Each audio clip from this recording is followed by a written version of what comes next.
हे प्रिय परमेश्वर लोक मैंने आज सुंदर अवकाश परमेश्वर देवर प्रभु को धन्यवाद करवा। आसतु आमने आज प्रभु वाक्य मध्यम को जीवा आ कि समय आम प्रभु वाक्य को आम आलोचना करवा। प्रभु दया करंतु, प्रभु आम सहित रहंतु। आज विषय हूँ ख्रीष्ट शिक्षा सीमा भितर आम रहिबा से विषय नहीं कि मैंने किसी समय आलोचना करवा। आम मैंने प्रभु सहित रहिबा भले ताहांको सीमा भितर रहिबा ताहेले प्रभु दया करिवे आ परमेश्वर आम सहित रहिबे। आसंतु आम मैंने प्रभु वाक्य मन को जीवा ताहेले आम मैंने जानी पारबा।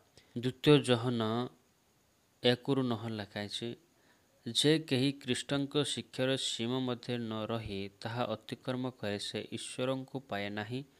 जे शिक्षार सीमा मध्य रहे से पिता और पुत्र को मध्य पाए अच्छे। देखंतु जो माने ख्रीष्टଙ୍କ शिक्षा सीमा भितर न रही जदि अतिक्रम करती से माने ईश्वर को पाए नाही बा पुत्र को मध्य पाए नाही, प्रभु जीशु को मध्य पाए नाही। जो माने प्रभु जीशु को पाइब नाही बोले से माने जीवन ताहांको ठारे जीवन नाही, ताहांको ठारे आउ शांति नाही, आउ से माने स्वर्ग को जाय पारिबे नाही।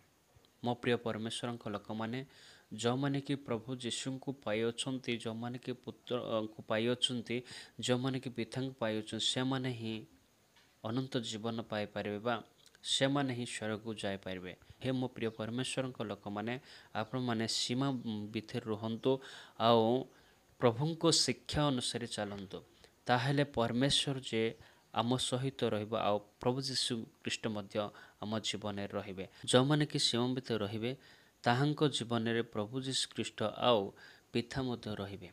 हे मो प्रभु लोक मैंने आपण माने वाक्य अनुसार चलंतु आउ वाक्य को मानंतु आउ आपण माने सीमा रहंतु, ताहेले प्रभु आशीर्वाद करिवे, प्रभु आम सहित रहिबे।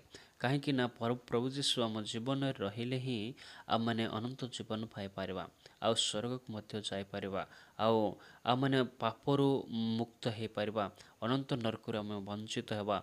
हे मो प्रिय लोक मैंने आपण मैंने सीमा भितर रहंतु, मो शिक्षा भितर रहंतु, वाक्य भितर रहंतु। जेते बेले जोसेफ कौन तांको वाक्य अनुसार जीवन कटुले से परमेश्वर आ जोसेफ सहित रही जोसेफ सहित थिले।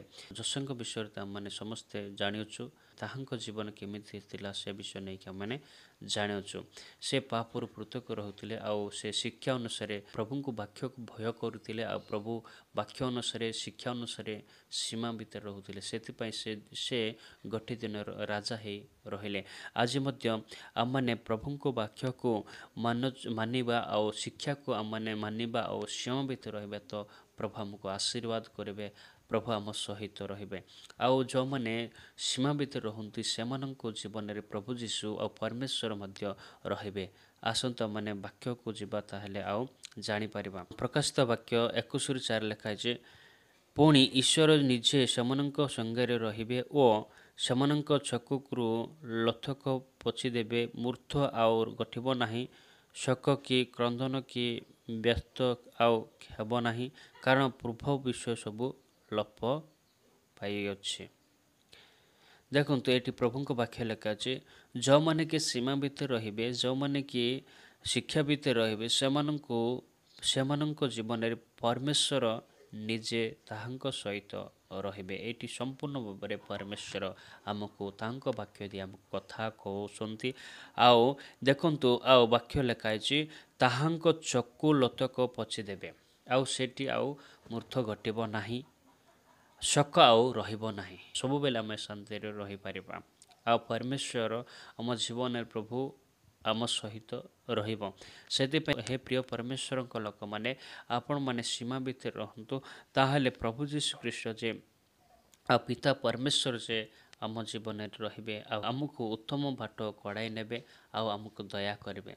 मो प्रिय परमेश्वर लोक माने आपण माने वाक्य अनुसार सीमा मध्य रुहंतु, प्रभु दया करेंगे। कहीं ना परमेश्वर निजे कहते, जो मैंने कि सीमा भितर रहिबे सेमानंक सहित परमेश्वर रहिबे, आउ सेमानंक चक्कु लथक प्रभु जीशु पोछिदेवे, परमेश्वर पोछिदेवे। सेतिपाई ଆମମାନେ ଆନନ୍ଦ ସହିତ ରହିବା ପାଇଁ ଆଉ ସ୍ୱର୍ଗକୁ ଯିବା ପାଇଁ ହେଲେ ପରମେଶ୍ୱରଙ୍କ ବାକ୍ୟ ଅନୁସାରେ ଶିକ୍ଷା ଅନୁସାରେ ଚାଲିଲେ ପ୍ରଭୁ ଦୟା କରିବେ। ତାହାଙ୍କ ବାକ୍ୟକୁ ଆମମାନେ ମାନ୍ୟ କରିକି ତାହାଙ୍କ ବାକ୍ୟକୁ ଆମମାନେ ପାଳନ କରିକି ଆମେ ଚାଲିଲେ ପ୍ରଭୁ ଆମ ସହିତ ରହିବେ। ଯେଉଁମାନେ ବାକ୍ୟକୁ ପାଳନ କରନ୍ତି ସେମାନଙ୍କୁ ପ୍ରଭୁ ଆଶୀର୍ବାଦ କରିବେ, ତାହାଙ୍କ ସହିତ ରହିବେ। ପ୍ରଭୁ ଏ ବାକ୍ୟ ଦେଇ ଆଶୀର୍ବାଦ କରନ୍ତୁ। ଆମେନ୍।